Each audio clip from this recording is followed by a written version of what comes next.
বলে তাহলে যে আমরা সব সময় সংসারে পুত্র কামনা করি, পুত্র কামনা কেন করি? পুত নামক নরক থেকে যে আমাদের ত্রাণ করেন সে হলো পুত্র। কিন্তু পুত্র হলেই কি আপনার নরক যন্ত্রণা মিটে যাবে? প্রশ্নটা এখানে। একজন নারী যখন গর্ভবতী হন তার পরিবারে প্রায়শই মানে ম্যাক্সিমাম পরিবারে অনেকেই চিন্তা করেন, বেশিরভাগ মানুষ চিন্তা করেন যেন একটি পুত্র সন্তানের মুখ দেখতে পায়। কি গো মায়েরা, ভুল বললাম? বিশেষ করে গ্রামগঞ্জে এখন হয়তো একটু কমলেও কমতে পারে নারী পুরুষ সমান অধিকার, কিন্তু আগেকার দিনে মায়েরা, ওরে বাপরে, বংশে যদি আসে একজন নাতি, ওই নাতি দেবে আমার স্বর্গে বাতি। নাকি গো, মানে নাতি হওয়া মানেই বাতি জ্বলবে, এরকম একটা ব্যাপার। তাহলে অনেকের মনে আমাদের ধারণা ছেলে হলেই বংশ উদ্ধার হয়ে যাবে, ছেলে হলেই আমার নরক যন্ত্রণা হতে আমি মুক্তি পাবো। তাই যদি হয় শাস্ত্র পড়ে দেখো, পুত্রের পিতা হতে সাধ জাগে চিতে, পুত্র কি আমায় করবে সুখী? রাবণ রাজা ছিল লঙ্কা অধিপতি, 1 লক্ষ পুত্র 1.25 লক্ষ নাতি, কেহ রইল না তার বংশে দিতে বাতি, রামায়ণে তার প্রমাণ।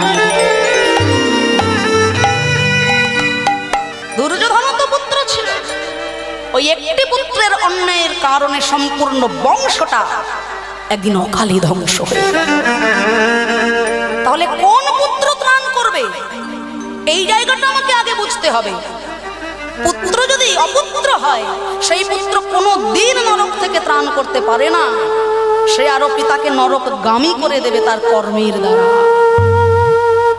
তাই ভগবানের কাছে প্রার্থনা করি আমরা, ছেলে যেন ডাক্তার হয়, ছেলে যেন ইঞ্জিনিয়ার হয়, ছেলে যেন ব্যারিস্টার হয়, কিন্তু একবারও বলি না হে দয়াময়, ছেলে যেন কৃষ্ণ বলে একটু কাঁদতে পারে।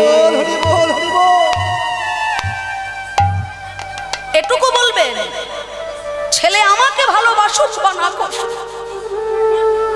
আস্তে কথা নয়, ছেলে আমাকে ভালোবাসুক বা না বাসুক হে দয়াময়, সে যেন তোমায় ভালোবাসে, তুমি এইটুকু আশীর্বাদ করো আমায়। কেননা একটা জিনিস জানবেন, এ জগতে যে সংসারে সন্তান কৃষ্ণ ভক্ত হবে, হরি ভক্ত হবে, পিতামাতাকে যন্ত্রণা দিয়ে, পিতামাতাকে বৃদ্ধাশ্রমে পাঠিয়ে সে একা সুখ ভোগের বাসনা কখনো করবে না। তাই তো? তারপরেও একজন নারী যখন মাতৃত্বের স্বাদ পায়, একজন নারী তখনই সম্পূর্ণ হয়। মায়েরা যখন গর্ভবতী হন, দিনে দিনে দিন যায়, 7 মাসের একটা বিশেষ নিয়ম, 9 মাসের একটা বিশেষ নিয়ম, কি যেন হয় মায়েরা অনুষ্ঠান? সাধ ভক্ত। তাহলে বলছে সাধ, জীবনের যত স্বাদ আছে আজকেই মিটিয়ে নাও। আজকের এই স্বাদ মেটানোর পরে তুমি ফিরে আসতেও পারো বা নাও আসতে পারো। একটি সন্তানের দায়ে কত মা যে প্রাণ হারায়, তবু নিষ্ঠুর সন্তান মায়ের ব্যথা বোঝে না। ভেবে দেখুন একবার, যে নারী আপনার বংশের মুখ উজ্জ্বল করতে, পিতা বলা ডাক শোনাতে, আপনার বংশ বৃদ্ধির কামনায় নিজের জীবনটাকে বাজি রেখে ছুটছে,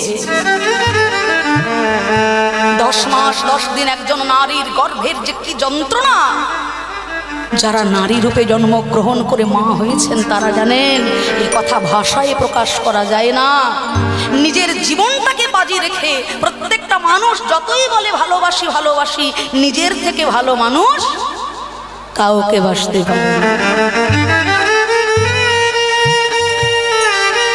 আমরা মেয়েরা বড় কোমল, গায়ে একটা ছুঁচ ফোটাতে একটা ইঞ্জেকশন দিতে বুকটা কেঁপে যায়, কিন্তু সেই মেয়েটা শত শত আঘাত সহ্য করে একবার মা বলে ডাক শোনার জন্য।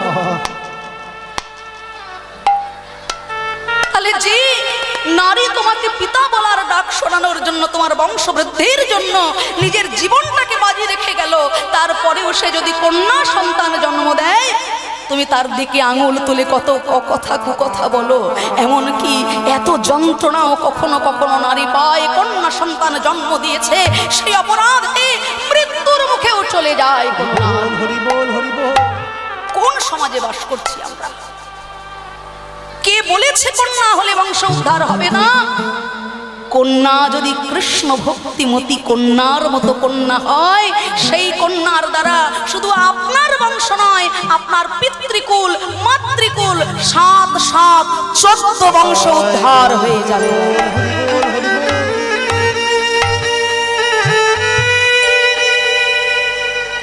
তাই এই জগৎ সংসারে যত রত্ন আছে, সব থেকে বড় রত্ন, মূল্যবান রত্ন হলো কন্যা রত্ন। যার ঘরে কন্যা আছে স্বয়ং মা লক্ষ্মী আছে। পুত্রও তো মন্দ আমি তা বলবো না, সমান সমান অধিকার রাখুন, কম বেশি নয়। পুত্রও যদি কৃষ্ণ ভক্ত পুত্র হয়, সেই পুত্রের দ্বারাও আপনার 14 বংশ 14 পুরুষ। তাই আজ যে দেবতা ভগবানকে নরধারকারী কন্যারূপে চাইলেন পিতৃস্নেহ দেওয়ার জন্য, তিনি হলেন সূর্য দেবতা।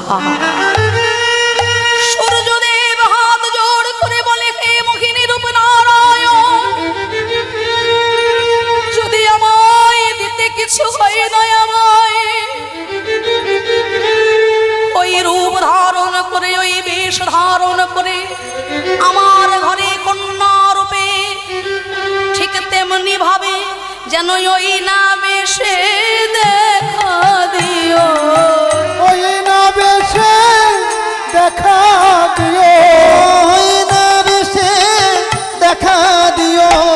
আমি আর যে কিছু চাই না হরি, ওই না বেশে দেখা দিও, আর তো কিছু চাই না হরি। যেন কন্যা রূপে আমায় দেখা দিও, আর তো কিছু চাই না হরি, কন্যা রূপে দেখা দিও। আর তো কিছু চাই না হরি, কন্যা রূপে আমায় দেখা দিও। আর তো কিছু চাই না হরি, কন্যা রূপে দেখা দিও। কন্যা রূপে দেখা দিও। আর তো কিছু চাই না হরি, কন্যা রূপে দেখা দিও। আর তো কিছু চাই না হরি, যেন ওই না বেশে দেখা দিও। অন্তরে জানি ভগবান, অন্তরে জানিলাম, ইচ্ছা পূরণ হইবে তব হাসিয়া কহিলাম। হাসিয়া কহিলা, সূর্যদেব, তুমি আমাকে কন্যা রূপে পেতে চাও? এই কেমন বাসনা তোমার? তুমি আমাকে পুত্র রূপে পেতে চাও? আপনার মনে কি চলছে? আপনার পাশের ব্যক্তি আপনার পাশে বসে আছে, তিনি কি জানেন আপনার মনের খবর? আপনার মনে কি চলছে আপনার পাশের ব্যক্তি জানেন না, তার মনে কি চলছে আপনি জানেন না। কিন্তু বিশ্ব ব্রহ্মাণ্ডে প্রত্যেকের মনে কি চলছে অন্তর্যামী ভগবানের বুঝতে এক বিন্দু সময় লাগে না। এই অন্তর্যামী ভগবান অন্তরে জানিলা, ইচ্ছা পূরণ হইবে তো হাসিয়া কখিলা। হে সূর্যদেব, তুমি আমাকে কন্যা রূপে ঘরে চাও, কিন্তু আমাকে কন্যা রূপে পাওয়া, আমাকে সন্তান রূপে পাওয়া, সে তো এত মুখের কথা নয়, তাই না? এই জগতে যারা আমাকে সন্তান রূপে পেয়েছে তারা জানে আমাকে পাওয়ায় কত জ্বালা, কত দুঃখ, কত বেদনা, তাই না? আজকে যে যশোদা মায়ের কোলে গোপাল খেলা করে, জগতের সর্বশ্রেষ্ঠ মাকে যশোদা, যেদিন থেকে গোপাল এলো যশোদার কোলে, সেদিনের পর থেকে জগৎ সংসারে যত যত পুত্র হয়েছে, প্রত্যেকটা মাই তার পুত্রকে গোপাল বলে কোলে জড়িয়ে ধরেছে, তাই না? এমন কোন মা আছে যে পুত্রকে গোপাল বলে কোলে নিয়ে আদর করেনি? তাহলে জগতে সর্বশ্রেষ্ঠ মা হলো এই যশোদা মা, কিন্তু যশোদা মা একদিনের সাধনায় তো গোপাল কোলে পেল না। এই যশোদা মা যখন ধরা দেবী ছিলেন, বাড়িতে অতিথি এসেছে, তন্দুল এক মুষ্টি ঘরে নাই, মুদি দোকানের কাছে গিয়ে নিজ স্তন কর্তন করে বন্ধক দিলেন মুদি দোকান। ওরে মুদি, আমার বাড়িতে আজকে অতিথি অভুক্ত রয়েছে, আমায় এক মুষ্টি তন্দুল ভিক্ষা দাও। নিজ স্তন কর্তন করে বন্ধক রেখে ধরা মা তন্দুল এনে রন্ধন করে অতিথিরূপী নারায়ণকে সেবা দেবেন বলে আসন পেতে দিয়েছেন। সেবার দ্রব্য সম্মুখে দেবার সময় ধরা মায়ের বক্ষস্থল থেকে এক বিন্দু রুধির ধারা এলো। ছলনাময় হরি বললেন, সে কি গো মা, অসুচি হইলে নারী সেবা দিতে নাই, সে কথা কি কখনো তুমি শোনো নাই? অপবিত্র অবস্থায় তুমি অতিথি সেবা দিলে মা। ধরা মা বললেন, বাবা আমি অসুচি নই, বাবা আমি অপবিত্র নই। আজকে অতিথি সেবা দিতে গিয়ে মুদি দোকানের কাছে আমার দেবার মতো কিছু ছিল না, তাই তোমার সেবা দেব বলে আমি আমার স্তন কর্তন করে বন্ধক দিয়ে এসেছি আমি মুদির কাছে। ভগবান চমকে উঠলেন, এমন সেবা তো আমি কখনো দেখিনি। লোকে আমায় সোনার থালায় রূপোর থালায় কত রাজভোগ, কত মিষ্টান্ন, কত পরমান্ন সাজিয়ে দিল, কিন্তু এমনি ভাবে অঙ্গ কেটে সেবা খোঁজন দিতে জানে। ছলনাময় হরিরও ছলনা আর রইল না। নিজ মূর্তি ধারণ করে শঙ্খ চক্র গদা পদ্মধারী নারায়ণ ধরা মাকে বুকের মধ্যে জড়িয়ে ধরলে। ওগো মা, আজকে যে স্তন কর্তন করে তুমি বন্ধক দিয়ে আমার সেবা দিলে, আগত জন্মে সেই স্তন দুগ্ধ পান করে তোমার ছেলে হয়ে তোমার ভালোবাসায় আমি বৃন্দাবনে বড় হয়ে তুই হবি মানন্দ রানী, আমি হব তোর নীলমণি। তাহলে কত সাধনা, কত তপস্যা, কত আত্মত্যাগ, কত যন্ত্রণা পেলে তবে আমাকে সন্তান রূপে পাওয়া যায়। সূর্যদেব, সাধনা করো, জগতের সৃষ্টি রক্ষার জন্য তুমি থাকবে আকাশে, অংশরূপে নররূপে জগতে তোমার জন্ম হবে। শুরু করো সাধনা, আর সাধনায় যদি আমাকে সন্তুষ্ট করতে পারো, কথা দিয়ে গেলাম, শুধু মোহিনী রূপী নয়, এই মোহিনী রূপ ধারণকারী নারায়ণকেও যিনি মোহিত করে দিতে পারেন, সেই কন্যা রূপে আমি তোমার ঘরে দেখা দেব। শুধু মোহিনী রূপ নয়, এই মোহিনী রূপী নারায়ণকেও যিনি মোহিত করতে পারেন, সেই রূপে আমি তোমার ঘরে যাব। তপস্যা, সাধনা, তাতেই তুমি পাবে আমায়। তাই অংশাবতারে জন্ম হলো নররূপে স্বয়ং সূর্যদেবের, যিনি জন্মগ্রহণ করলেন রাজা সুচন্দ্র। শুরু করলেন তপস্যা, শুরু করলেন সাধনা। দিনের পর দিন কেটে যায়, রাতের পর রাত কেটে যায়, শুধু একটাই বাসনা, দেখা দাও হে মোহিনী রূপ ধারণকারী, একবার দেখা দাও, একবার দেখা দাও। আমার মনে বড় সাধ জেগেছে, দেখিব তোমার। আমার মনে বড় সাধ জেগেছে, দেখিব তোমার। আমার মনে বড় সাধ জেগেছে, দেখিব তোমার। একবার দেখা দিয়ে প্রাণ রাখো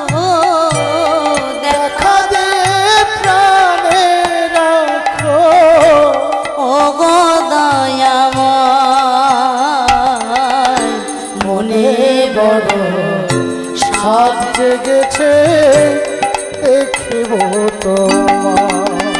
ওই আমার মনে বড় সাদ জেগেছে দেখিব তোমার। আমার মনে বড় সাদ জেগেছে দেখিব তোমার। মোহিনী রূপেতে হরি এসো আমার ঘরে, নয়ন জলে করব সেবা।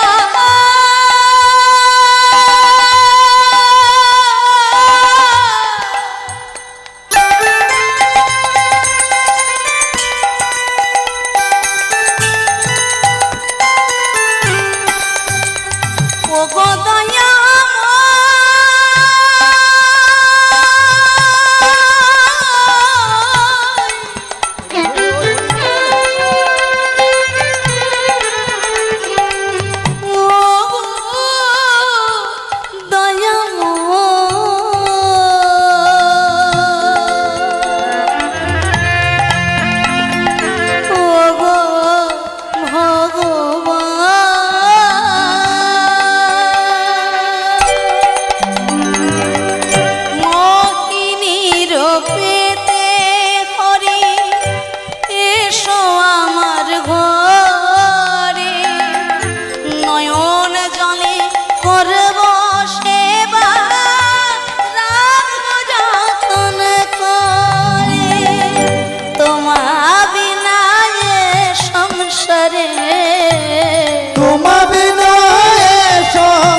আপন নয়, মনে বড় হরি হরি ও সাদ জেগেছে দেখিব তোমার।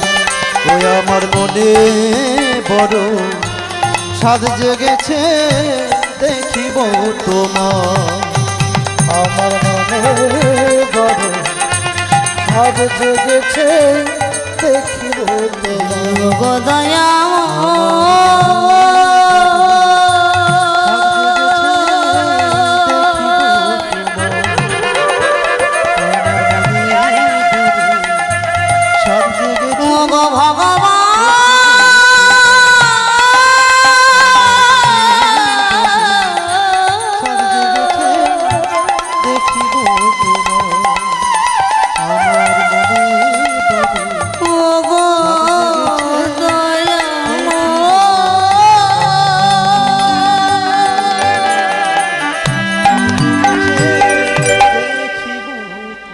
দেখা দাও হে মোহিনী রূপ ধারণকারী নারায়ণ, একবার দেখা দাও, একবার দেখা দাও। তুমি তো বলেছিলে একদিন আসবে আমার ঘরে, তবে আর কত সাধনায়, আর কত চোখের জলে, আর কত ডাকলে তুমি সাড়া দেবে দয়াময়।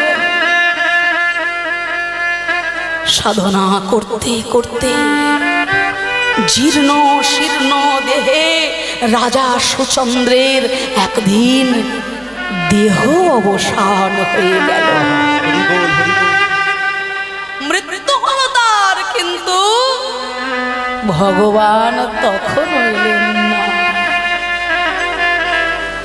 আবার জন্ম হলো তার, জন্মগ্রহণ করলেন মধুময় সুধাম বৃন্দাবনে, যিনি হলেন বৃষভানু রাজা।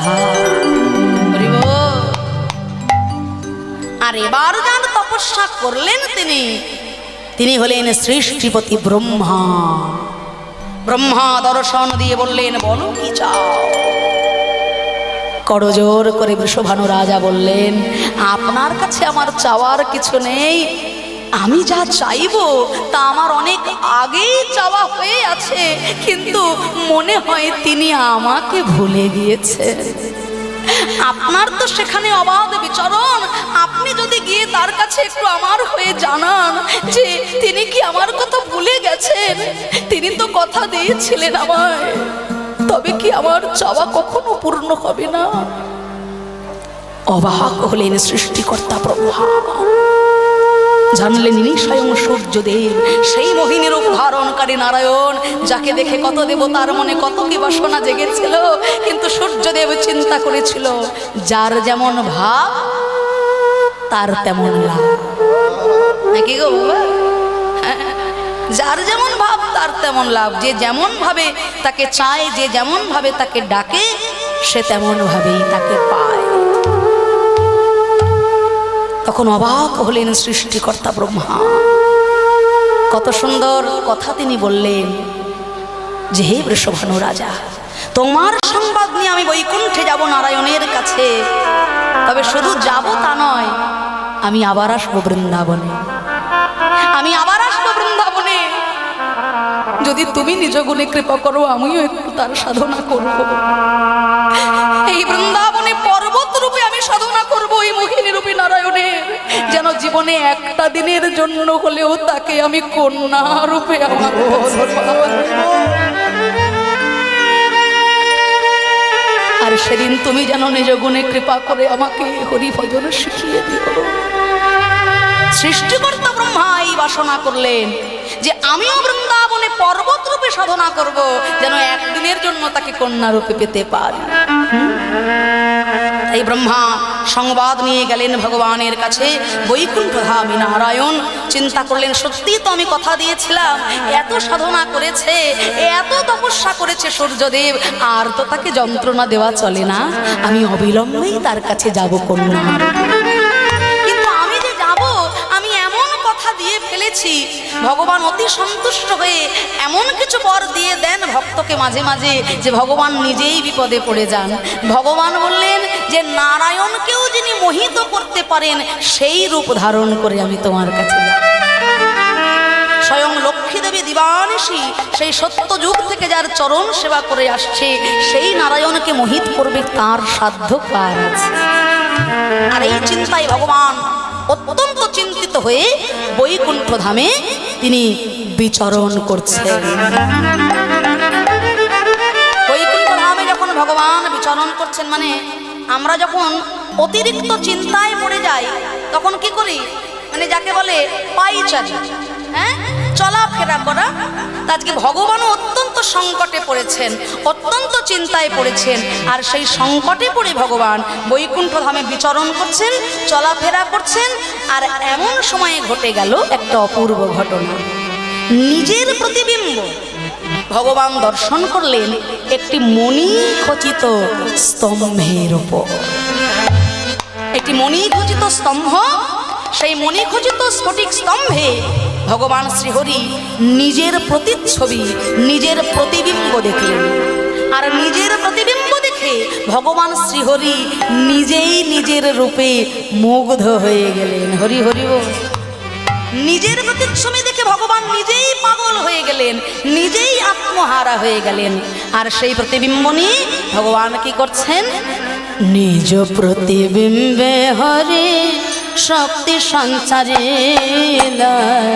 নিজ প্রতিবিম্বে হরি শক্তি সঞ্চারে, ও নিজ প্রতিবিম্বে হরি শক্তি সঞ্চারীরা, নিজ প্রতিবিম্বে হরি শক্তি সঞ্চারে। এইবার স্থির করে চিত্রপট কোলেতে বসাইলা, স্থির করে চিত্রপট কোলেতে বসাইও, স্থির করে চিত্রপট কোলেতে বসাইল, হরি নয়নে কাজল দিল। ভগবান চিন্তা করলেন, এত সুন্দর রূপ আমার, যে রূপ দেখে আমি নিজেই মোহিত হয়ে গেলাম। এত সুন্দর রূপের উপরে আমি যদি একটু নয়নে কাজল দিতে পারি, যদি একটু কপালে সিঁদুর লেপন করে দিই, যদি আমার অঙ্গে আমি একটা নীল শাড়ি পরাই দিই, তাহলে না জানি আমার রূপ আরো কত বৃদ্ধি পাবে। তাই ভগবান নিজ চিত্র কোলে বসাইলেন, নয়নে কাজল দিল, কপালে সিঁদুর, আর নীল শাড়ি পরাইল, নীল শাড়ি পরাইল, দেখিতে মধুর, নীল শাড়ি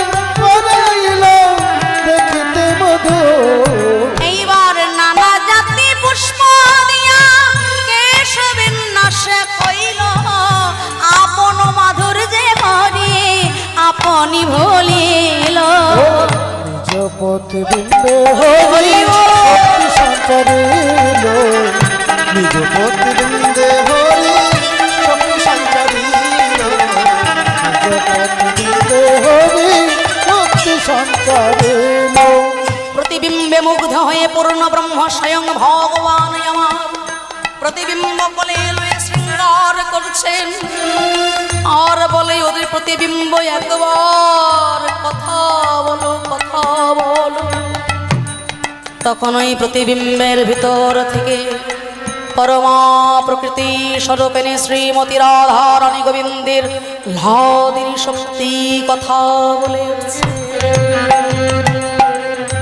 হে প্রাণনা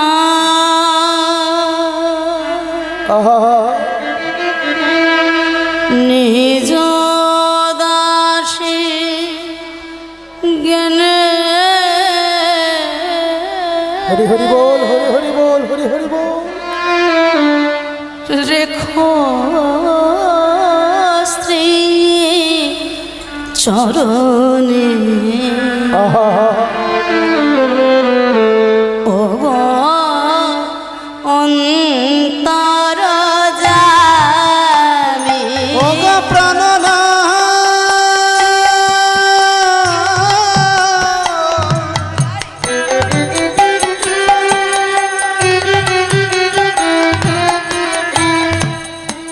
ও গো প্রাণনা ও গো প্রাণনা ও গো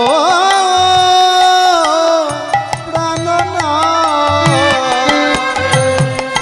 নিজ দাস জ্ঞানে রেখো সে চরণে ওগো অন্তর যামে ও গো নিজ দাসী জ্ঞানে রেখসি চরণে ও গো অন্তর জামি আমার জীবনে মরণে জনমে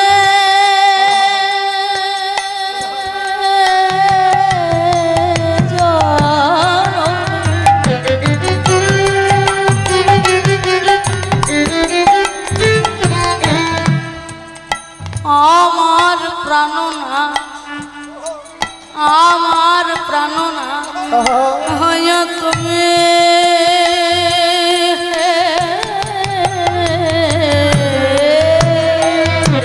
নিজ দাসী হরি হরি বল। রেখসি চরণে ও গো অন্তর জামি নিজ দাস জ্ঞানে রেখো সে চরণে ওগো অন্তর যামে বধু তুমি তো আমার সকলে জানো। ওগো তুমি তো আমার সকলে জানো বধু তুমি তো আমার সকলি জানো তোমায় বলে কত বোঝাবো বলো তুমি তো আমার সকলে জানো তোমায় বলে কত বোঝাবো বলো ওগো তুমি সেই আমার সর্বস্ব তোমায় বলে কত বোঝাবো বলো তুমি তো আমার সর্বস্ব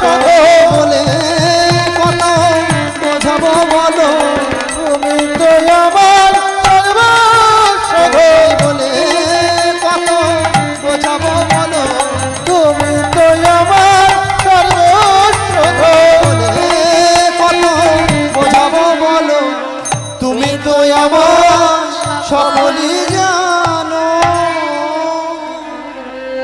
পরমা প্রকৃতি শ্রীমতী রাধারানী বললেন হে প্রাণনাথ জনমে জনমে জীবনে মরণে আমি তোমার চরণের দাসী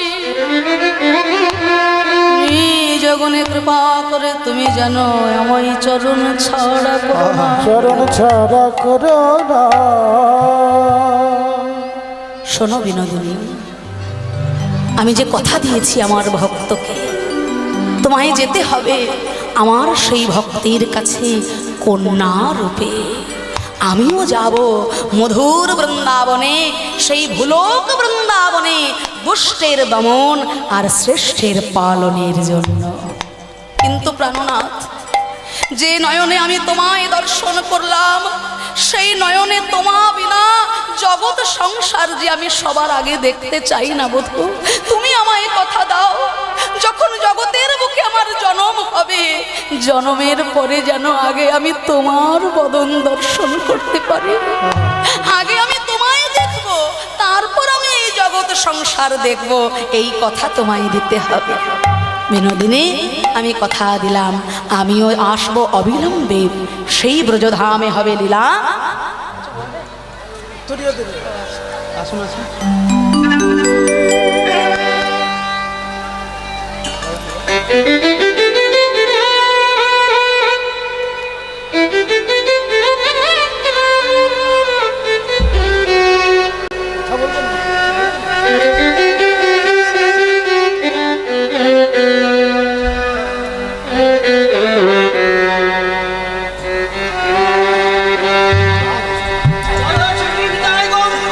হরি বল, হরি বল, হরি বল, হরি বল।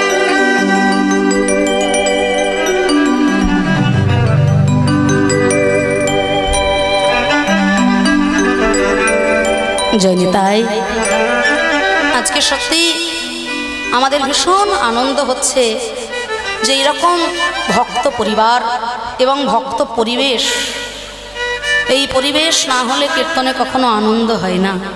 প্রত্যেকের অন্তরে এত ভক্তি, এত অনুরাগ, সত্যি আমরা আপ্লুত হলাম। এবং আপনাদের মতো ভক্তের কাছে আমরা একটু প্রার্থনা জানালাম, আমার এই বাড়ির যিনি গৃহকর্তা, তার পরিবারের প্রত্যেককে আপনারা সহযোগিতার হাত বাড়িয়ে দেবেন। আপনাদের ভালোবাসা, আপনাদের সহযোগিতায় এই হরিবাসর আরও বৃদ্ধি হয়ে এই গৃহ মন্দির সমান পবিত্র হয়ে যেন মধুর বৃন্দাবন ধামে পরিণত হয়ে যায়।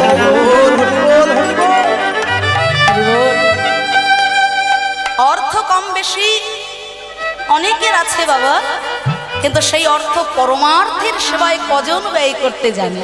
হ্যাঁ, তাই তার যে এত সুন্দর সৎ বাসনা, সুন্দর বাসনা, যে তার গৃহে কত শত শত ভক্ত সেবা করছেন, এই যে কত পুণ্য। গৃহে ভক্ত সেবা, সাধু সেবা, বৈষ্ণব সেবা এবং হরি সংকীর্তনের আয়োজন তিনি করেছেন। তাদেরকে আপনারা প্রাণ ভরে আশীর্বাদ করে যাবেন। প্রত্যেককে পরিবারে যারা আছেন তারা যেন এমনিভাবে সুস্থ দেহে, সুন্দরভাবে, শুদ্ধ চিত্তে যেন গোবিন্দ সেবার, ভক্ত সেবা করে যেতে পারেন। তাই আজ শ্রীমতী রাধারানীকে গোবিন্দ আমার কথা দিলেন যে, হে বিনোদিনী, জগৎ সংসারে গিয়ে আগে তুমি আমার বদন দর্শন করবে, তারপরেই জগৎ সংসার তুমি দর্শন করবে। হ্যাঁ, তাই শ্রীমতী রাধারানীর আমার আবির্ভূতা হলেন সেই বৃষভানু রাজার কন্যা রূপে। কবে হলো জন্ম তার? ভাদ্র শুক্লাষ্টমী তিথি, নক্ষত্র রোহিণী তিথি। শুক্লাষ্টমী তিথি, নক্ষত্র রোহিণী তিথি, ভাদ্রাষ্টমী তিথি, নক্ষত্র রোহিণী তিথি। কৃষ্ণ প্রিয়ার জন্ম সেই কালে। কৃষ্ণ প্রিয়া জন্ম সেই কালে। আচ্ছা মায়েরা, রাধারানীর আবির্ভাব হলো বৃন্দাবনে, আপনারা এমন চুপ করেই বসে থাকবেন? মানে এবার মন ছুটে গেছে সেবার দিকে, নাকি গো? হ্যাঁ, সেবার দিকে ছুটছে। আচ্ছা দেখুন, ওইদিকে জীবের সেবা, অন্যদিকে পরমাত্মার সেবা, তাই না? একদিকে জীবাত্মার সেবা চলছে, অন্যদিকে পরমাত্মার সেবা। পরমাত্মার সেবা হলো এই হরি নাম সংকীর্তন। জীবাত্মার সেবা করতে গিয়ে যেন পরমাত্মার সেবায় ব্যাঘাত না ঘটে। তাই অবশ্যই আপনারা সেবা করবেন, কিন্তু সেবা করে এসে আবার আপনারা আসনে বসবেন, উপবিষ্ট হবেন, হরি কথা আস্বাদন করবেন। তা যাই হোক মায়েরা, একটু মনোযোগ দিয়ে লীলা আগে আস্বাদন করো। সেবা তো আমিও করব, নাকি? এত তাড়া কিসের? সব থাকবে তোমাদের। তা রাধারানীর আবির্ভাব হয়েছে মধুর বৃন্দাবনে। সকলে একটু উলুধ্বনি, হরি ধ্বনি, শঙ্খ ধ্বনি। নিতাই গৌর হরি। জন্ম সেই কালে, কৃষ্ণ প্রিয়ার জন্ম সেই কালে, অগমধ্য দিনে গত রবি দেখিয়া বালিকা ছবি, সেদিন গত রবি দেখিয়া বালিকা ছবি, দিন গত রবি দেখিয়া বালিকা ছবি, উলুধ্বনি হরিধ্বনি জয়ধ্বনি করে সবে মেলি, ওগুলো ধ্বনি হরিধ্বনি জয়ধ্বনি করে সবে মিলে, সবারই আনন্দ আর ধরে না রে, আনন্দ আর ধরে না রে, ওই মধুর বৃন্দাবনপুরে আর মন ধরে না রে, মধুর বৃন্দাবন, সবাই জয় রাধে শ্রী রাধে বলে মধুর বৃন্দাবনপুরে, জয় রাধে শ্রী রাধে বলে, মধুর বৃন্দাবনে, জয় রাধে শ্রী রাধে বলে, বৃন্দাবনে, জয় রাধে শ্রী রাধে বলে, আনন্দ আর ধরে না রে, আনন্দ আর ধরে না গো। আচ্ছা মায়েরা ভালো করে বুঝে নিন, ভাদ্র শুক্লাষ্টমী তিথি নক্ষত্র রোহিণী তিথি কৃষ্ণ প্রিয়ার জন্ম সেই কাল। ভাদ্র মাসে শুক্লা অষ্টমী তিথিতে রোহিণী নক্ষত্রে জন্ম আবির্ভূতা হলেন আমাদের কৃষ্ণপ্রিয়া রাধিকা সুন্দরী। মধ্যদিন গত রবি মানে রাধা অষ্টমী ব্রত আমরা যে পালন করি, দ্বীপ্রহর দুপুরবেলা পর্যন্ত রাধা অষ্টমী ব্রতে আমরা উপবাস থাকি তো, তারপর প্রসাদ সেবা করি। তাহলে মধ্যদিন গত রবি, রবিবার যদি চলে যায় তারপর কি আসে? সোমবার। তাহলে সোমবার আমাদের রাধা সুন্দরী আবির্ভূতা হলেন। তাই বৃষভানুপুরে সকলে আনন্দে মত্ত, বৃষভানুপুরে প্রতি ঘরে ঘরে জয় রাধে শ্রী রাধে বলে। হরি হরি বল। ভানুপুরে প্রতি ঘরে ঘরে জয় রাধে শ্রী রাধে বলে। কন্যার চাঁদ মুখ দেখে রাজা হইলেন সুখে, দান দেয় ব্রাহ্মণ সকলে। চাঁদ মুখ হেরে রাজা হয়ে সুখে, দান দেয় ব্রাহ্মণ সকলে। তুহি তা বলিয়া দুঃখ না ভাবিহ। পদকর্তা এক পাশে দাঁড়িয়ে কত বড় একটা কথা বলে দিলেন। তোমরা ভাবো কন্যা হলেই বংশে আর মুখ উজ্জ্বল হলো না, বংশ আর বৃদ্ধি হলো না, তা নয়। কন্যার মতো কন্যা যদি হতে পারে, সে তোমার বংশে 7-7-14 পুরুষকে উদ্ধার করবেন, স্বর্গবাসী করবেন, ঈশ্বরের চরণে রাখবেন। দুহিতা বলিয়া দুঃখ না ভাবিহ, ইহ উদ্ধারিবে বংশ। কেন দাসে কয় শুনেছি কমলা, ইহারে অংশে অংশ। জনে দাসে কয় শুনেছি কমল, ইহারে অংশ। বলে এমন ভাগ্য আর কার বায় আছে, কারবাই আছে, যার ঘরেতে মহালক্ষ্মী আছে। এমন ভাগ্য আর কারবাই আছে, ঘরেতে এমন লক্ষ্মী আছে, আমার নারায়ণ বধার তারি কাছে। ঘরে যাহার লক্ষ্মী আছে, নারায়ণ যার ঘরে, ঘরে যাহার লক্ষ্মী আছে, আমার নারায়ণ বধার তারি কাছে। লক্ষ্মী যাহার ঘরে আছে, নারায়ণ বাবা তারি কাছে, লক্ষ্মী যাহার ঘরে আছে, হরি হরি হরি বল। যার ঘরে আছে, নারায়ণ বাবা তারি কাছে, লক্ষ্মী যার ঘরে আছে, নারায়ণ বাবা তারি কাছে, লক্ষ্মী যার ঘরে আছে, এমন ভাগ্য কারবাই আছে। বৃষভানুপুরে আজকে আনন্দের বন্যা বয়ে চলে গেল। সারা ব্রজধামে সকলে আনন্দ উল্লাসে মেতেছে। তুড়ি ভেরি মৃদঙ্গ জয় ঢাক নিয়ে নন্দ মহারাজা সকলের সঙ্গে শুরু করেছেন আজকে বৃষভানুপুরে এসে আনন্দ উৎসব। বৃষভানু রাজাও আজকে কীর্তিদা সুন্দরীকে নিয়ে সকল ব্রজবাসীগণকে নিয়ে মেতেছেন আনন্দে। আজ কি আনন্দ বৃষভানুপুরে, ও কি আহারে কি আনন্দ বৃষভানুপুরে, ও কি আহারে কি কি আনন্দ বৃষ ভানুপুরে আহারে কি আনন্দ বিশ্বভানুপুরে। আহারে কি আনন্দ বৃষ ভানুপুরে দধি দুগ্ধ ঘৃত ছানা গরস হলদি ঘিত ছনা করসলারি দধি দুধ ঘিত ছানা করসরাধি অঙ্গনে ঢালিল কিবা নাহি কয় অবধি অঙ্গনে নাহি কোনো রোধি অঙ্গনে ঢালিল কিবা নাহি কোনো অবধি অঙ্গনে ঢালিল কিবা নাহি কয় অবধি ওরে অঙ্গনে দেখিবা নাহি কোনো অবধি অঙ্গনে ঢালিল কিবা নাহি কয়া বোধ ওরে অঙ্গনে ঢালি দেখিবা নাহি কোনো অবধি কি আনন্দ বৃষ ভানুপুরে আহারে কি আনন্দ বিশ্বভানুপুরে।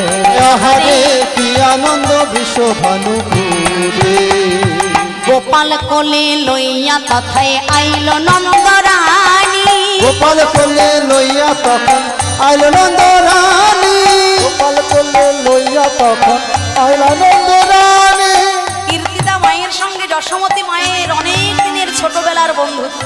হ্যাঁ, তা কীর্তিদা মায়ের কন্যা হয়েছে, যশোমতী মা দেখতে আসবেন না, আবার সঙ্গে নিয়েছেন গোপালকে।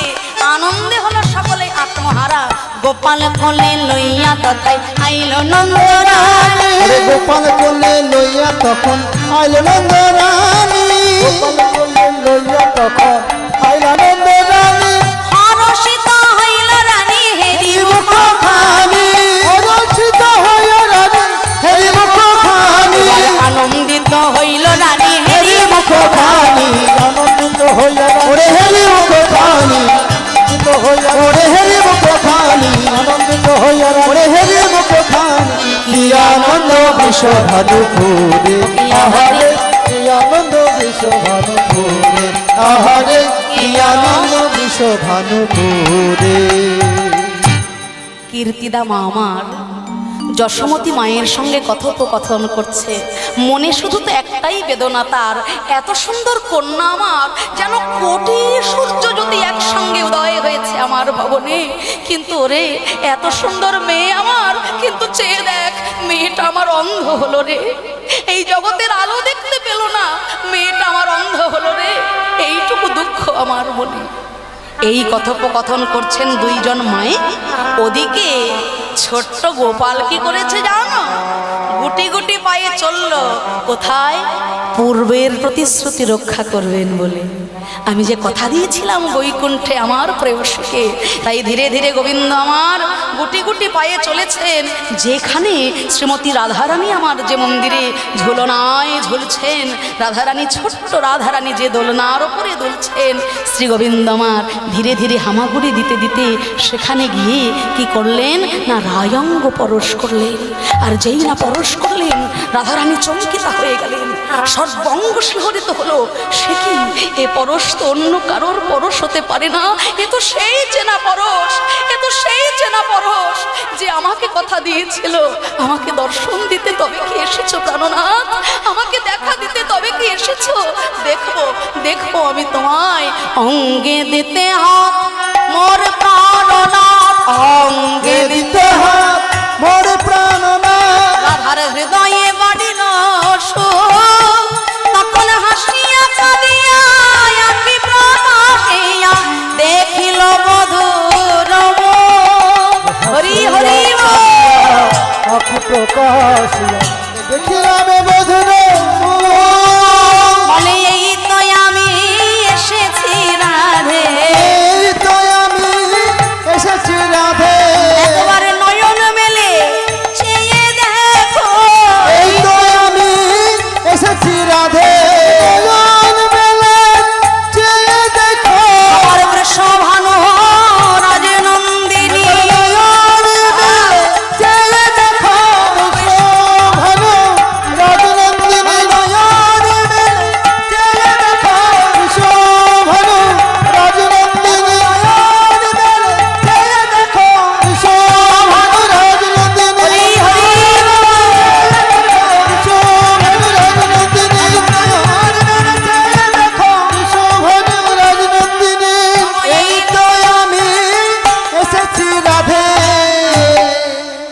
অঙ্গে দিতে হাত মোর প্রাণনাথ, হৃদয়ে বাড়িল সুখ, হাসিয়া কাঁদিয়া আখি প্রকাশিয়া দেখিলাম বধূর মুখ। রাধারানী নয়ন মেলে দর্শন করলেন শ্রী গোবিন্দকে। সবার আগে তিনি এই জগৎ দর্শন করলেন না। এখান থেকে আমাদেরও শিক্ষার আছে বাবা। রাধারানী নয়ন মেলে আগে গোবিন্দ চরণ গোবিন্দ বদন দর্শন করলেন। গোবিন্দকে দর্শন করে তারপর তিনি এই জগৎ সংসার দর্শন হরি বল, হরি বল। প্রত্যেকজন সনাতনীর কর্তব্য প্রভাতকালে উঠে আগে স্ত্রী বিগ্রহ দর্শন করা। কেননা আজকের রাতটা প্রভাত হয়ে তবে আমার জীবনের সকাল হলো। রাত পোহালে সকাল, না হলে পরকাল। তাহলে আজকের প্রভাত, আজকের সকালটা যে আমি দেখতে পেলাম তোমার কৃপায়, আগামীর সকালটা যে আমার জীবনে আবার আসবে তা তো আমি বলতে পারলাম না। মহারাজ পরীক্ষিত তিনি জানলেন তার 7 দিন পরমায়ু, তাই তিনি কৃষ্ণ কথা হরি কথা শ্রবণে হলেন বিভাবিত। সুখদেব গোস্বামী পাদ যখন হরি কথা কৃষ্ণ কথা শ্রবণ করাতে যাচ্ছেন মহারাজ পরীক্ষিতকে, স্বর্গ থেকে দেবতা নেমে এলো। স্বর্গ থেকে দেবতাগণ নেমে এলেন। হে সুখদেব গোস্বামী পাদ, মহারাজ পরীক্ষিত স্বল্প আয়ু, তার আয়ু বৃদ্ধির জন্য যদি আপনি চিন্তা করেন যে হরি কথা আস্বাদন করাবেন, তাহলে এই নিন, আমরা অমৃতের ভাণ্ড নিয়ে এসেছি। এই অমৃত ভাণ্ড নিন, তাকে অমৃত পান করিয়ে দিন, আর বিনিময়ে মহামূল্যবান হরি কথা কৃষ্ণ কথা আমাদের আস্বাদন হরি করান। বল, হরি বল, হরি বল।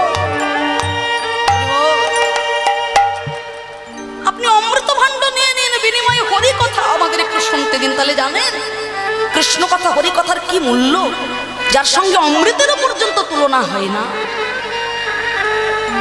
সুখদেব গোস্বামী পাদ বললেন, কোথায় মরকত মণি আর কোথায় কাঁচের টুকরো। কাঁচের টুকরের সঙ্গে মরকত মণির কখনো তুলনা হয়? মরকত মণি সমান এই হরি নাম সংকীর্তন, কৃষ্ণ নাম সংকীর্তন। মরকত মণির সঙ্গে ওই সামান্য অমৃত কাঁচের টুকরের তুলনা হয় না। মানুষের আয়ু বৃদ্ধি, বেঁচে থাকা, পরমায়ু বৃদ্ধিতেই যদি জীবনে সুখ হতো, তাহলে জগতে চরাচরে যে চিরঞ্জীবী রয়েছেন 7 জন, যাদের জন্ম হয়েছে কিন্তু মৃত্যু না। জন্মিলে মরিতে হবে, অমর কে কোথা কবে। আমরা জানি এই জগতে যার জন্ম হয়, সে মানুষ হোক, কীট পতঙ্গ হোক, পশু পাখি হোক, বৃক্ষলতা হোক, যেভাবেই জন্ম হয়েছে একদিন মৃত্যুর কোলে সবাই ঢলে যায়। কিন্তু এই জগৎ সংসারে 7 জন চিরঞ্জীবী, যাদের জন্ম হয়েছে কিন্তু মৃত্যু না। তাহলে পরমায়ুতেই যদি শুধু সুখ হতো, তাহলে এখনো পর্যন্ত দক্ষিণ ভারতের কোন কোন মন্দিরে গেলে পরে ভালো করে লক্ষ্য করলে দেখা যায় অশ্বত্থমা মৃত্যুর জন্য ভগবানের কাছে মন্দিরে মন্দিরে প্রার্থনা করছে। আমরা ভগবানের মন্দিরে যাই পরমায়ুর জন্য, বাঁচার জন্য প্রার্থনা করতে, কিন্তু অশ্বত্থমা তার অঙ্গে এত জ্বালা, সে মৃত্যুর জন্য ভগবানের কাছে কাঁদছে, আমাকে মৃত্যু দাও। অশ্বত্থমার ছোটবেলায় যখন মা মারা গেল, তার পিতা গুরু দ্রোণাচার্য ইন্দ্রের সাথে যুদ্ধ করে বৈভব মণি এনে অশ্বত্থমার কপালে দিলেন, যাতে তার কখনো মৃত্যু না হয়, মরণ না হয়। কিন্তু ওই অশ্বত্থমা কুসঙ্গ করে, অসৎসঙ্গ করে এত বড় মহাপাপ করে ফেলল, ওই পঞ্চ পাণ্ডবের সদ্যজাত 5খানা শিশুর মাথা কেটে দুর্যোধনের কাছে। আর সেই দৃশ্য দর্শন করে দুর্যোধনের মতো মহাপাপীর হৃদয়টাও কেঁদে উঠল। এ কি করেছ তুমি? আমার শত্রুতা ওই পঞ্চ পাণ্ডবের সাথে, সদ্যজাত নিষ্পাপ নিরপরাধী শিশুগুলো, এদের সঙ্গে তো আমার কোনো শত্রুতা ছিল না। অশ্বত্থমার ওই কাণ্ড দেখে দুর্যোধনের মতো পাপীর হৃদয়টাও তখন কেঁদে উঠল। সেই শোকে তার প্রাণ চলে গেল। এত বড় মহা অপরাধ করলো, ব্রহ্মাস্ত্র ছুটে এলো অশ্বত্থামাকে মারবে বলে, কিন্তু অশ্বত্থামার যে মৃত্যু নাই। অস্ত্র ছুটে এলে কি হবে, মৃত্যু তো নাই, কিন্তু ব্রহ্মাস্ত্র যেখানে আসে জ্বলিয়ে পুড়িয়ে ছাই করে দেয়, ফিরে তো একা যায় না। ব্রহ্মাস্ত্র কি করলেন না, ওই যে বৈভব মণিটা রয়েছে কপলে, তার উপর ভাগটা কর্তন করে দিলেন ব্রহ্মাস্ত্র। মানে মাথার খুলিটা মাথার ওপর দিয়ে কর্তন হয়ে গেল। কপল দেশটার ওপর থেকে যখন কর্তন হয়ে গেল ব্রহ্মাস্ত্রের দ্বারা, তখন অশ্বত্থামার মাথার ওপরে কৃমিকীট রক্ত পুঁজে ভরে গেল, জ্বালায় যন্ত্রণা। অশ্বত্থামার মাথায় এত জ্বালা, এত যন্ত্রণা, আর সেই ব্যাধিগ্রস্ত জায়গায় পোকা কিলবিল করছে, কত মশা মাছি এসে কিলবিল করছে, আর তাতে অশ্বত্থামার ব্যথা জ্বালা আরো বেড়ে যাচ্ছে।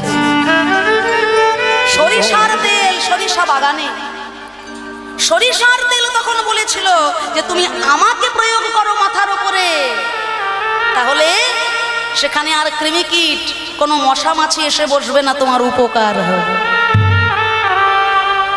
ভগবান বললেন, ওরে সরিষা, এত বড় মহা অপরাধী মহাপাতকী, তাকে তুই ভালোর জন্য তুই নিজেকে সঁপে দিলি তার কাছে, তুই সরিষার তেলের প্রয়োগ করতে বললি ওই পাপীর মাথায়। আজকের পর থেকে কাঁচা সর্ষের তেল কখনো আমার সেবায় লাগবে না। সেই জন্য মন্দিরে যখন প্রদীপ জ্বালাবেন, তখন কাঁচা সরিষার তেল দিয়ে প্রদীপ জ্বালানো নিয়ম কিন্তু না। এগুলো শাস্ত্র কথা বাবা, এগুলো কানোর বানানো কোনো গল্প নয়, হ্যাঁ, মহাভারতের কথা। তা কাঁচা সরিষার তেল, সর্ষের তেল যখন রন্ধন হয়ে যাবে, সেই রন্ধন ভগবানকে দিতে পারেন, কিন্তু কাঁচা সরিষার তেলে প্রদীপ প্রজ্বলন শাস্ত্রমতে নিয়ম নয়। আপনারা তিলের তেল দিতে পারেন, অন্যান্য তেল এবং ঘির প্রদীপ জ্বালাতে পারেন, কিন্তু কাঁচা সরিষার তেল ভগবানের সেবায় লাগে না। সেই জন্য আমরা যখন তেল মাখি, তেল মাখার পরে স্নান করলে তবে আমাদের দেহ শুদ্ধ হয়, তারপর পুজো দিতে যায়। তখন সরিষা কেঁদে বলেছিল, হে দয়াময়, তাহলে আমার মুক্তি হবে কিসে, আমার হিত হবে কিসে? ভগবান এত দয়াময় বললেন, রে সরিষা, তুমি যখন গোটা অবস্থায় থাকবে, সেই সময় তুমি আমার কাছে আমার সেবায় আসতে পারো। গোটা সরিষার তেল ভগবানের উপাচারের মধ্যে দেওয়া হয়, তা গোটা সরিষার তেল এবং রন্ধন করা সরিষার তেল ভগবানের সেবায় লাগে। তখন ওই পাপী অশ্বত্থামা ভগবানের কাছে করজোর করে বলেছিল, কে দয়াময়, তাহলে আমার মাথায় যে এত জ্বালা, ব্রহ্মাস্ত্রের যন্ত্রণা, এই জ্বালা আমার কিসে প্রশমিত হবে? এত সরিষার তেল আমি কোথায় পাবো যে সরিষার তেল প্রয়োগ করে আমার এই জ্বালা হতে আমি মুক্ত হব? ভগবান তারও প্রতিবিধান বলে দিলেন যে আজকের পর থেকে জগৎ সংসারে যখন মানুষ সঙ্গে সরিষার তেল প্রয়োগ করবে, সরিষার তেল বাম হাতে নিয়ে আগে ভূদেবী মাটির উদ্দেশ্যে অশ্বত্থময় নম, অশ্বত্থময় নম, অশ্বত্থময় নম বলে প্রদান করে দেবে। এগুলো শাস্ত্রের নিয়ম। তেল হাতে পেলাম আর একবারে সারা গায়ে মেখে নিলাম, তা কিন্তু নয়। সরিষার তেল অঙ্গে লেপন করার আগে, এই যে ছোট বাচ্চাদের মাথার তালুতে মায়েরা সরিষার তেল প্রয়োগ করেন, মাথার এই তালুতে ভগবানের বাস, তাই এখানে সরিষার তেল দেওয়ার আগে বা অঙ্গে সরিষার তেল দেওয়ার আগে ভূদেবীতে অশ্বত্থমার নাম করে 3 বার প্রদান করবেন। আর সেই সরিষার তেল যখন আপনারা মাটিতে প্রয়োগ করে দিলেন, সেই সরিষার তেল অশ্বত্থমার কাছে গিয়ে তার জ্বালা প্রশমিত করে দিল। ভগবান বললেন, জানা সত্ত্বেও যদি কোনো ব্যক্তি সরিষার তেল মাটিতে প্রয়োগ না করে অঙ্গে লেপন করে দেয়, তাহলে অশ্বত্থমা যে যন্ত্রণায় ভুগছে ওই ব্যক্তিকে সেই যন্ত্রণাতে ভুগতে হবে। তাই সেই জন্য সরিষার তেল প্রয়োগ করতে গেলে আগে ভূদেবীতে অশ্বত্থমার নামে প্রদান করে দিতে হয়। তাহলে জীবনে বেঁচে থাকলেই যদি সুখ হয়, তাহলে অশ্বত্থমা মৃত্যুর জন্য, মুক্তির জন্য ভগবানের মন্দিরে আজও কেঁদে বেড়াচ্ছে। তাই তো সুখদেব গোস্বামীপাদ বলেছিলেন, কোথায় মরকতমণি আর কোথায় কাঁচের টুকরা। মরকতমণি হরিনামের সঙ্গে কাঁচের টুকরো অমৃতের কোনো তুলনা হয় না। হরি বল। তাই আজ শ্রীমতী রাধারানী আবির্ভূতা হয়েছেন বৃষভানুপুরে। সকলে আনন্দের সাগরে আনন্দের বন্যায় ভেসে যাচ্ছেন। আর সেই আনন্দ ঘন মুহূর্তে উপস্থিত হলেন গর্গাচার্য ঋষি। গর্গাচার্য ঋষিকে না, যিনি হলেন যদুকুল আচার্য। যদুকুল আচার্য হলেন গর্গাচার্য ঋষি। এই যে কৃষ্ণ নাম আজকে আমরা সবাই উচ্চারণ করি, একবার কৃষ্ণ নামে যত পাপ হরে, জীবের সাধ্য নাই তত পাপ, তাই তো? তা এই যে কৃষ্ণ নামে আজকে বিশ্ব ব্রহ্মাণ্ড পাগল, এই কৃষ্ণ নামটাকে রেখেছিলেন অনন্ত রাখিল নাম অন্ত না পাইয়া। কৃষ্ণ নাম রাখেন গর্গ ধ্যানেতে জানে না। তাহলে গর্গাচার্য ঋষি তিনি এই কৃষ্ণ নাম রেখেছিলেন। তিনি যখন ধ্যানে বসলেন তিনি চমকে উঠলেন। নারায়ণ হলেন 60খানা গুণের অধিকারী, কিন্তু নারায়ণের থেকে আরো 4টে গুণ বেশি রয়েছে কৃষ্ণ ভগবানের। 64 গুণে 64 কলায় পরিপূর্ণ কৃষ্ণস্তু ভগবান স্বয়ং। তাই নন্দ মহারাজাকে বলেছিলেন গর্গাচার্য ঋষি, তোমার এই কৃষ্ণ যদি কোনোদিনও কোনো অলৌকিক লীলা করে, তুমি যেন অবাক হইও না, এই অলৌকিক লীলা করার জন্যই জগতে জন্মেছে এসেছে। আর গর্গাচার্য ঋষি রাধারানীকে দর্শন করে বলেছিলেন যে এই রাধা আর কৃষ্ণ হলেন একে অপরের পরিপূরক। এই রাধারানী হলেন কৃষ্ণের ভাদিনী শক্তি। যশোদা আমাকে বললেন, তোমার কৃষ্ণের যদি কখনো শক্তি কমে আসছে বলে তোমার মনে হয়, রাধারানীকে তার সামনে দাঁড় করিয়ে দিও, তোমার কৃষ্ণের শক্তি আরো দ্বিগুণ হয়ে যাবে। সেই জন্যই তো যখন বৃন্দাবনে ভগবান গিরি গোবর্ধন ধারণ করলেন, মা যশোদা সবার আগে খুঁজছে আমার রাধারানী কোথায়।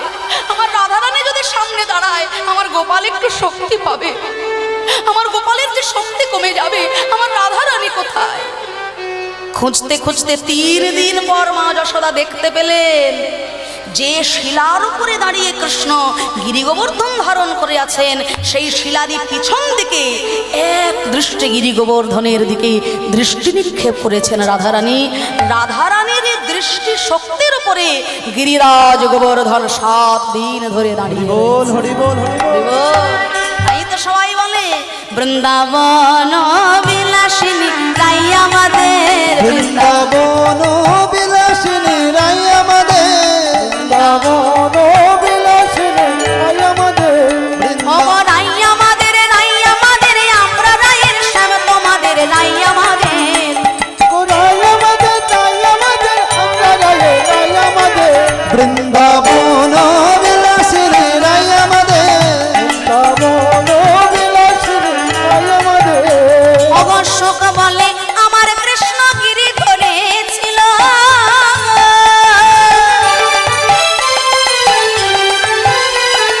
সারি বলে সারি বলে আমার রাধা শক্তি সঞ্চারিল, নইলে পারবে কেন। বৃন্দাবন বিলাসিনী রাই আমাদের, বৃন্দাবন বিলাসিনী রাই আমাদের, বৃন্দাবন বিলাসিনী রাই আমাদের। কি গানের সাথে কথা মিলে গেল তো। সুখ বলে আমার কৃষ্ণ গিরি ধরেছিল, সারি বলে আমার রাধা পিছন থেকে শক্তি সঞ্চারিল, নইলে পারবে। রাধারানীর দৃষ্টি শক্তিতেই গিরি গোবর্ধন দাঁড়িয়ে রইল। হ্যাঁ, তাই ব্রজবাসীরা সবাই চিন্তা করলো যে রাধা কৃষ্ণ একে অপরের পরিপূরক, এই রাধা কৃষ্ণের মহামিলন যেদিন হবে সকল ব্রজবাসীগণ ধন্য হয়ে যাবে। হরি হরি বল। তাই পরম পুরুষের সঙ্গে পরমা প্রকৃতির মহামিলনের উদ্দেশ্যে ছুটল সবাই।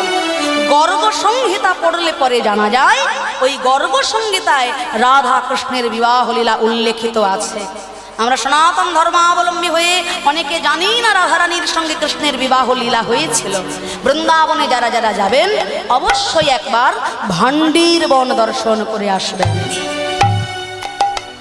ভান্ডির বন, সেখানে এখনো পর্যন্ত এই বিবাহ লীলার সাক্ষী দেওয়ার জন্য রাধা কৃষ্ণকে বেদির উপরে বসিয়ে সৃষ্টিকর্তা ব্রহ্মা বেদ মন্ত্র পাঠ করে বিবাহ দিচ্ছেন।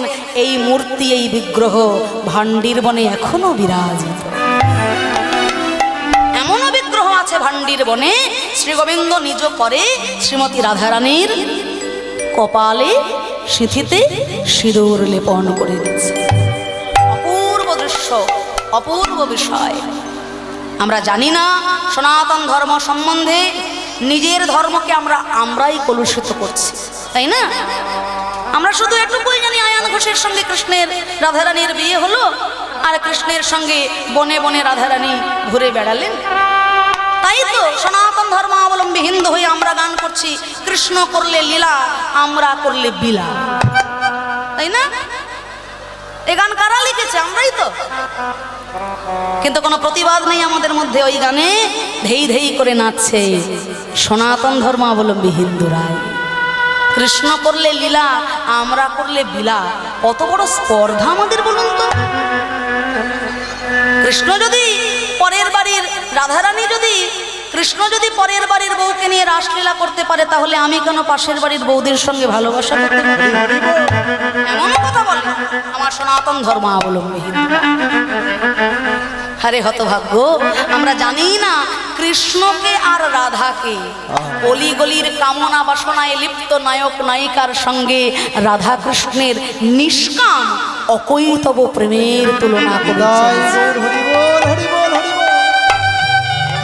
এ সময় রাধা কৃষ্ণের বিবাহ লীলা হলো। রাধারানী ছোট, কৃষ্ণ ছোট, দুধের শিশু, যার মনে কামনা নাই, যার মনে বাসনা নাই। অকৈতব নিষ্কাম প্রেম হলো রাধা কৃষ্ণের প্রেম। আমাদের মতো কলুষপূর্ণ প্রেম নয়। একটা মানুষের দেহ তৈরিতে সাধারণত তিনটে বস্তু, রক্ত, মাংস, হাড়, তাই তো? তেমন ভগবানেরও দেহ তৈরি প্রধানত তিনটি বস্তু, সৎ, চিৎ, আনন্দ। সেই সৎ, চিৎ, আনন্দের মধ্যে আনন্দ অংশ হলেন শ্রীমতী রাধা ঠাকুরানী। তাহলে বুঝলেন বাবা, অন্য কারোর ঘরের স্ত্রীকে নিয়ে নয়, নিজেরই দেহের তিনটে অংশের একটি অংশ দিয়ে বৃন্দাবনে ভগবান করেছেন। রাধা কৃষ্ণ একই আত্মা, দুই দেহ, অনন্য বিলাসের রস আস্বাদন করে। তাই আজ শ্রীধাম বৃন্দাবনে আনন্দের সীমানায় শ্রীমতী রাধারানীর সঙ্গে পরম প্রকৃতির সঙ্গে পরম পুরুষের আজকে মহামিলন হবে। ব্রজবাসীগণের মনে এই বাসনা, সকলেই আনন্দের সাগরে ভেসে চলেছেন। আমাদের প্রিয়ার হবে বিয়ে, আয় গো সখিয়া, প্রিয়ার হবে বিয়ে, আয় গো সখিয়া, প্রিয়ার হবে বিয়ে, আয় গো সখিয়া, আমাদের প্রিয়ার হবে বিয়ে, আয় গো সখিয়া, প্রিয়ার হবে বিয়ে, আয় গো সখিয়া। আমরা মনের সুখে নাচবো, গাইব সুখের সীমা নাই, মনের সুখে নাচবো, গাইব সুখের সীমা নাই। আমাদের প্রিয়ার হবে বিয়ে, আমাদের প্রিয়ার হবে বিয়ে, আয় গো সখিয়া, আমাদের প্রিয়ার হবে বিয়ে, আয় গো সখিয়া। ঢাক বাজবে, ঢোলক বাজবে, বাজবে রে সানা, ঢাক বাজবে, ঢোলক বাজবে, বাজবে গোসানা। আমার স্বামীর তোর জগৎ স্বামী ঠাকুর করাই, প্রিয়ার হবে বিয়ে, আমাদের প্রিয়ার হবে বিয়ে, আয় গো সখিয়া, ভাই ধনির হবে বিয়ে, আয় গো সখিয়া। ভাই ধনির হবে বিয়ে, আয় গো সখিয়া। তখনকার দিনের একটা বিশেষ নিয়ম ছিল, পাত্রীপক্ষের বাড়ি থেকে পাত্রপক্ষের বাড়িতে বিশেষ কিছু উপঢৌকন যাবে, দান সামগ্রী যাবে। হ্যাঁ, এবার পাত্রপক্ষ কি করবে? যা দান সামগ্রী পাবে পাত্রীর বাড়ি থেকে, পাত্রপক্ষ সেই দান সামগ্রী দ্বিগুণ করে পাত্রীর বাড়িতে পাঠাবে। আর তবে হবে বিবাহ পাকা। আজকের দিনে নিয়মটা একটু উল্টে গেছে নাকি? হ্যাঁ, আজকের দিনে পাত্রীরাই বেশি বেশি দেয়, আর পাত্রপক্ষ শুধু হাত পেতে চাইতে যায়। আমরা আর কি করব, সবই তো মেয়েরই থাকবে।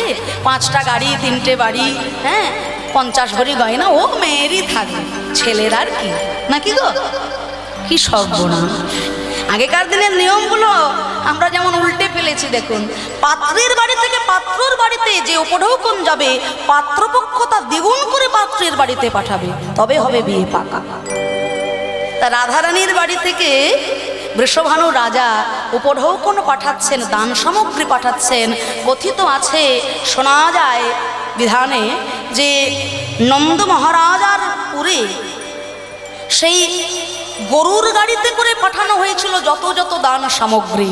সমস্ত নন্দগ্রামে গরুর গাড়ি রাখার জায়গা ছিল না, এত দান সামগ্রী পাঠালেন বৃষভানু রাজা, এত দান সামগ্রী। তা এবার দান সামগ্রী পেয়ে নন্দ রাজা চিন্তা করছেন সকল কিছু দ্বিগুণ করে পাঠাতে হবে বৃষভানু রাজার বাড়িতে, তবে তো বিয়ে পাকা হবে। তা জহুরি ডেকে আনলেন, কার কত মূল্য যাচাই করতে হবে। তো তা ওই গাড়ির মধ্যে থেকে, গরুর গাড়ি থেকে একটি রত্নমালা তুলে নিয়ে জহুরি বিচার করছেন মূল্য। কি মূল্য? না, হে নন্দ মহারাজ, আপনার সম্পূর্ণ নন্দগ্রাম সহ 9 লক্ষ ধেনুবৎস বিক্রয় করলে যে অর্থমূল্য হবে, সেই অর্থমূল্যের সমান এই একটা রত্নমালার মূল্য। একটা রত্নমালা সমস্ত নন্দগ্রাম সহ 9 লক্ষ ধেনু বেচলে পরে যা অর্থ হবে, তাতে একটা রত্নমালার মূল্য। সর্বনাশ! নন্দ মহারাজার মাথায় হাত। ওই বাড়ির কন্যা এসে আমার বাড়িতে ঘর করবে কিভাবে? চিঠি লিখলেন, হে বৃষভানু রাজা, আমরা আপনার যোগ্য নই, যে দান সামগ্রী আপনি দিয়েছেন তার দ্বিগুণ করার ক্ষমতা আমাদের নাই। তাহলে এখানে জানা গেল কি, শ্রী গোবিন্দের বৈভবের থেকে কিশোরীজির বৈভব অনেক বেশি। হরিবোল হরিবোল হরিবোল হরিবোল। কৃষ্ণ যেখানে বাস করেন, লক্ষ্মী সেখানে বিরাজ করেন। রাধারানী যেখানে চরণ রাখতে রাখতে চলে যান, সেই স্থানে স্থানে লক্ষ্মী বিরাজিত হন। বৃন্দাবনে একটা কথিত ঘটনা আছে, ব্রজবাসীরা এই ঘটনাটা জানে, যে যখন জন্মাষ্টমী হয়, তা জন্মাষ্টমী আর রাধাষ্টমী দুটোর মধ্যে বেশ 2 পক্ষ থাকে, 2টো দল থাকে। যে পক্ষ কৃষ্ণের পক্ষে সে চিন্তা করে যে জন্মাষ্টমী বড় করে হবে, আবার যে পক্ষ রাধারানীর দলে তারা চিন্তা করেন যে রাধা অষ্টমী এমন হবে জন্মাষ্টমীকে যেন ছাপিয়ে যায়। তা কৃষ্ণপক্ষের দল যারা, তারা সিদ্ধান্ত নিল কি না, কৃষ্ণপক্ষের তরফ থেকে সকল ব্রজবাসীগণকে লাড্ডু দান করা হবে। দাতা কৃষ্ণ সকল ব্রজবাসীগণকে লাড্ডু দান করবেন, আমাদের জন্মাষ্টমী সব থেকে বড় করে হবে। কেমন ভাবে লাড্ডু দান করবেন না, এত দাতা দানবীর কৃষ্ণ, যে যত বড় পাত্র আনবে সে তত বেশি বেশি লাড্ডু পাবে। মানে তোমার পাত্র যত বড় হবে, একটা গামলা নিয়ে গেলেও সেই গামলা ভর্তি করে তোমাকে লাড্ডু দেওয়া হয়। কৃষ্ণ এমন দাতা, যে যত বড় পাত্র আনতে পারবে সে তত লাড্ডু পাবে, এবং পাত্র ভরে ভরে লাড্ডু দেওয়া হয়। ব্রজবাসীগণ বড় বড় পাত্র নিয়ে গেলেন, যার পাশে বড় পাত্র নাই সে ছোট পাত্র নিয়ে গেল, পাত্র ভরে ভরে লাড্ডু দান করা হলো। এরপর যখন রাধা অষ্টমী এলো, সখীরা বিচার করলেন কি, আমাদের রাধারানীও লাড্ডু দান করবেন বটে ব্রজবাসীদের, কিন্তু তার নিয়মটা একটু আলাদা। আলাদা নিয়ম কি, তিনি ব্রজবাসীদের লাড্ডুও দেবেন এবং তার সাথে সাথে বড় আকারের পাত্রও দান করবেন। নিতাই গৌর হরি হরি হরিবোল হরিবোল হরিবোল। মানে তোমার কাছে ছোট পাত্র আছে বলে তুমি যে কম লাড্ডুই পাবে তা নয়, তোমার কাছে পাত্র যদি ছোট হয়, তিনি নিজ গুণে কৃপা করে তোমাকে পাত্র বড় করে কৃপায় ভরিয়ে দেবেন তোমার পাত্র।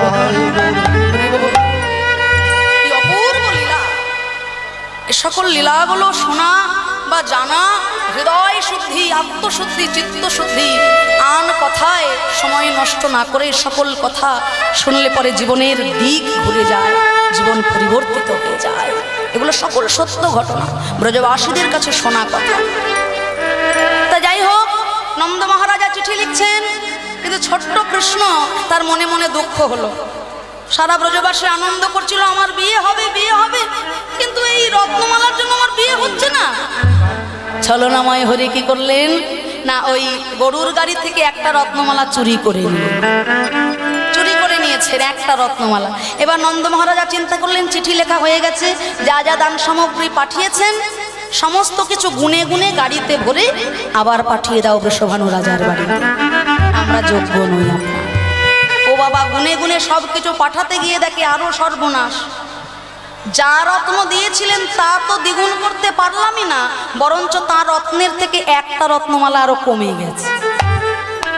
বলে বৃষভানু রাজার কাছে আমার নাক কেটে যাবে, এ কি ব্যাপার, আমি তো দিতে পারলামই না বেশি করে, বরঞ্চ আবার একটা কমে গেল রত্নমালা।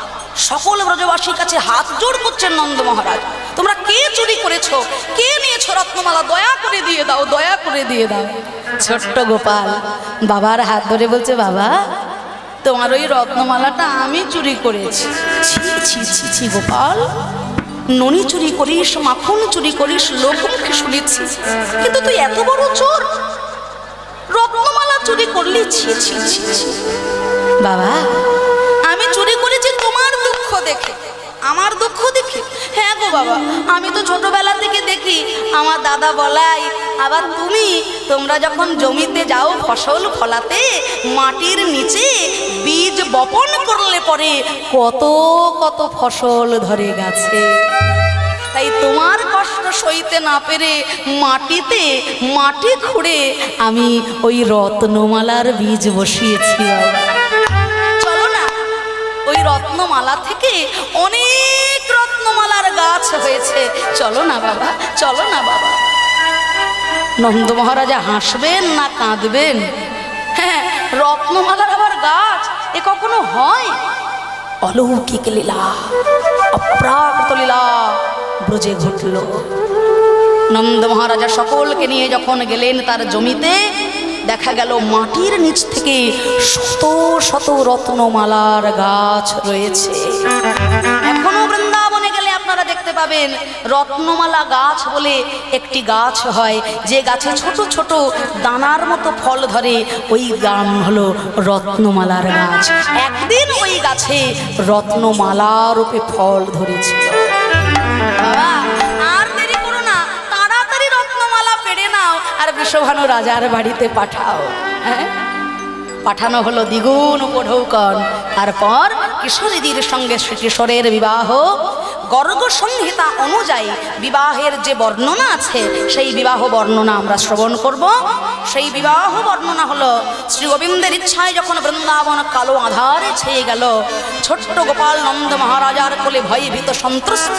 নন্দ মহারাজা শ্রীমতী রাধারানীর করে গোপাল তুলে দিলেন।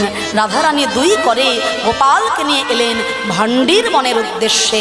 কৃষ্ণের ইচ্ছায় একই সাথে ষড় ঋতু প্রকাশ হলো সেই মুহূর্তে বৃন্দাবনে। গোধূলি লগ্ন উপস্থিত হলো, আর সেই গোধূলি বেলায় আজকে উপস্থিত হয়েছেন ভান্ডির বনে সৃষ্টিপতি ব্রহ্মাদেব।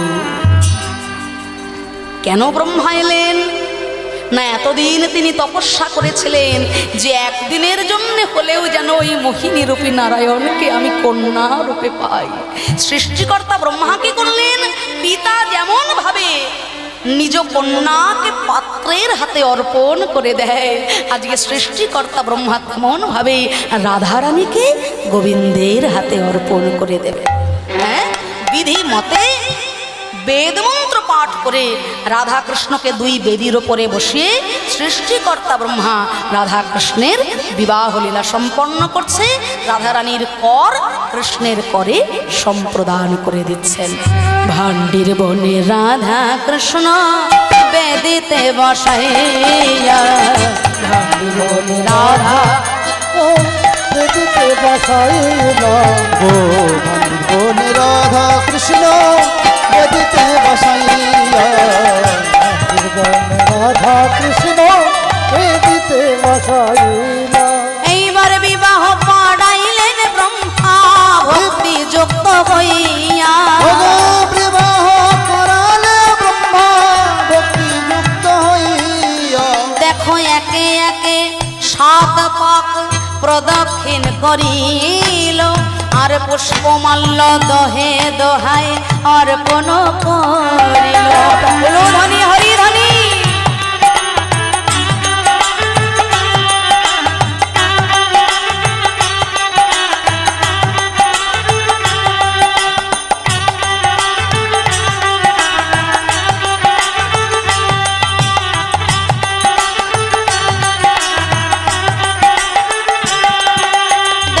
একে একে 7 পাক প্রদক্ষিণ করিল পুষ্পমাল্য দহে দোহায় অর্পণ করিল আর বিধি মতে সিঁথিখানি সিন্দুরে রাঙাইল দেখি সকল সখী মিলে জয়ধ্বনি কইল হরি হরি কৃষ্ণ বেদিতে বসাইল মন রাধা কৃষ্ণ বেদিতে বসাইয়া রাধা কৃষ্ণ বেদিতে বসাইল বন রাধা কৃষ্ণ বেদিতে বসাই।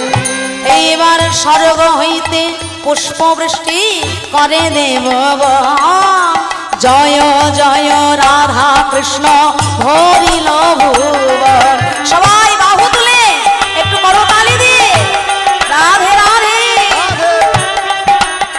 রাধা রানী কি রাধা রানী কি রাধা রানী কি শ্যাম সুন্দর কি শ্যাম সুন্দর কি শ্যাম সুন্দর কি।